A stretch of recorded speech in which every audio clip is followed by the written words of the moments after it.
Fréquence protestante. Les lundis confinés, la chronique de Laurie Chamard. Bonjour chers auditeurs et chères auditrices de Fréquence protestante.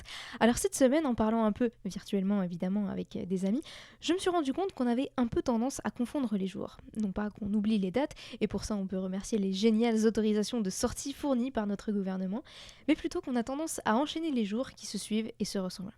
Bien sûr, je parle pour ceux qui ont la chance d'être confinés, et ceci est sûrement dû en fait à l'absence de marqueurs temporels forts qui feraient qu'une journée sort de l'ordinaire.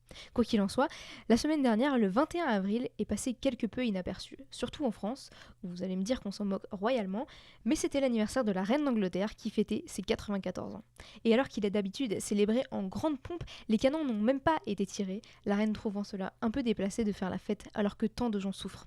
En même temps, 94 ans, c'est vrai qu'elle en a déjà eu beaucoup, des anniversaires, mais tout de même, j'ai trouvé cette initiative juste et appréciable de sa part.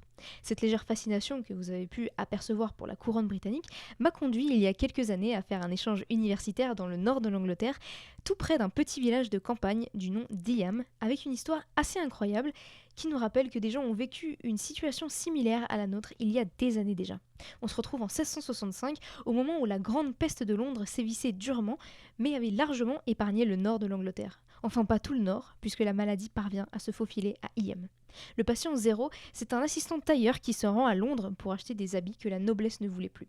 Pour les réutiliser, il enlève les coutures, sauf que dans les tissus, il y avait des puces porteuses de la peste bubonique. Le tailleur meurt et est suivi en tout par 260 habitants d'Eyam sur 800. Si ce chiffre paraît énorme, il aurait pu l'être encore davantage si la peste était sortie du village. Mais pour éviter sa propagation, les habitants ont utilisé une méthode qui nous est bien familière aujourd'hui, le confinement. À l'époque, très peu de gens savent lire, et c'est le prêtre anglican de 27 ans qui, certain du danger que représente son village, rassemble les gens devant l'église et les convainc d'instaurer une quarantaine. Et ce confinement dure 14 mois. 14 mois où, infectés ou non, personne ne sort du village. Eyam est isolé du reste du monde, et les habitants, bien qu'illettrés, le savent bien, en restant, ils se condamnent eux-mêmes. Le prêtre lui aussi se condamne en rendant visite aux malades. Sa femme meurt, mais lui reste. Alors après 14 mois, la peste est éradiquée, les habitants restant libres et le nord du pays sauvé, car la maladie ne s'est pas répandue en dehors des murs d'Eyam. Alors aujourd'hui, on peut s'interroger sur l'obéissance absurde de la population qui signait son propre arrêt de mort. L'historienne Francine Clifford apporte une réponse en déclarant « Ils pensaient qu'ils allaient tous mourir, mais leur foi leur intimait de protéger les autres. » Prenons ainsi exemple sur le sacrifice de Jésus, innocent, mort sur la croix pour pardonner leurs fautes.